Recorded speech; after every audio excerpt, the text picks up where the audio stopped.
আসসালামু আলাইকুম। আজকে শেয়ার করব রঙিন চালতার আচার। কোনো রকম ঝামেলা ছাড়াই ঝটপট বানিয়ে ফেলা যায়। আর এই চালতার আচারটা দেখলে খুব ছোটোবেলার কথা মনে পড়ে যায়।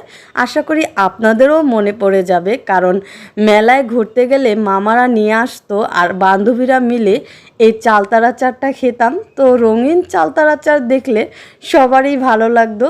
এইখানে আমি 3টে চালতা নিয়েছি, আর এই 3টে চালতা দিয়েই রঙিন চালতার আচারটা বানিয়ে ফেলবো।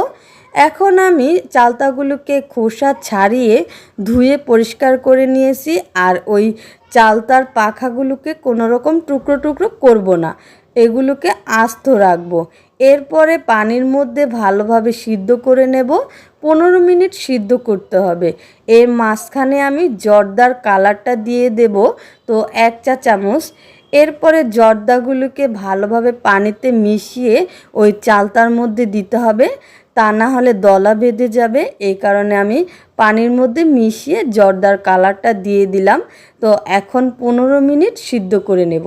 তো একটু স্বাদ মতো লবণও দিয়ে দিলাম, আর ওই লবণটা দেওয়ার কারণে চালতার মধ্যে ভালোভাবে মিশে যাবে আর চালটাটা দ্রুত সিদ্ধ হয়ে যাবে। তো দেখুন কত সুন্দর সিদ্ধ হয়েছে।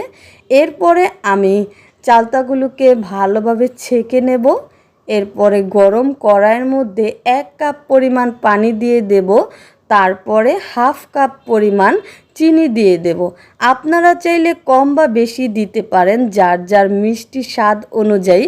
তো পরে 1 চা চামচ চিলি ফ্লেক্স দিয়ে দেব, আর 4 টেবিল চামচ পাঁচফোড়নের গুঁড়ো দিয়ে দিলাম। আবারও স্বাদ মতো একটু লবণ দিয়ে দিলাম।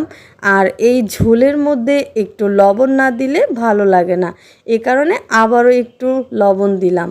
এরপরে এই ঝোলের মধ্যে ওই সিদ্ধ করা চালতাগুলোকেও দিয়ে দিলাম। ভালোভাবে নেড়ে চেড়ে এই ঝোলটাকে শুকনো করার জন্য ঢাকনা দিয়ে ঢেকে দেব। এরপরে 5 মিনিট পর পর ঢাকনাটাকে উঠিয়ে নেড়ে চেড়ে দেখব ঝোলটা কতটুক হয়েছে। ঝোলটা যতক্ষণ না পর্যন্ত চালতাগুলোর মধ্যে না মিশে যাবে ততক্ষণ পর্যন্ত 5 মিনিট ঢাকনা দিয়ে ঢেকে দিয়ে নাড়াচাড়া করতে থাকবো। আবার আমি ঢাকনা দিয়ে ঢেকে রেখেছিলাম 5 মিনিট। এখন আমার চালতার আচার ঝোলটা শুকিয়ে গেছে। তো এই চালতার আচার ঝোলটা যখন শুকিয়ে চালতার সাথে মিশে যাবে, তো তখনই বুঝবেন যে আপনার চালতার আচারটা হয়ে গেছে। তো আমার এই চালতার আচারটা এখন পুরোপুরি হয়ে গেছে। আর আমার এই চালতার আচারটা আপনাদের কাছে কেমন লাগলো কমেন্টে জানাবেন, আর আপনারাও ঘরে বসে বানিয়ে খাবেন।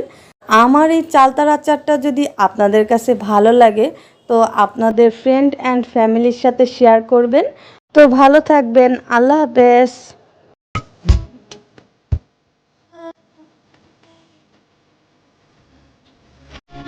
বলে আমি সাথী হব যে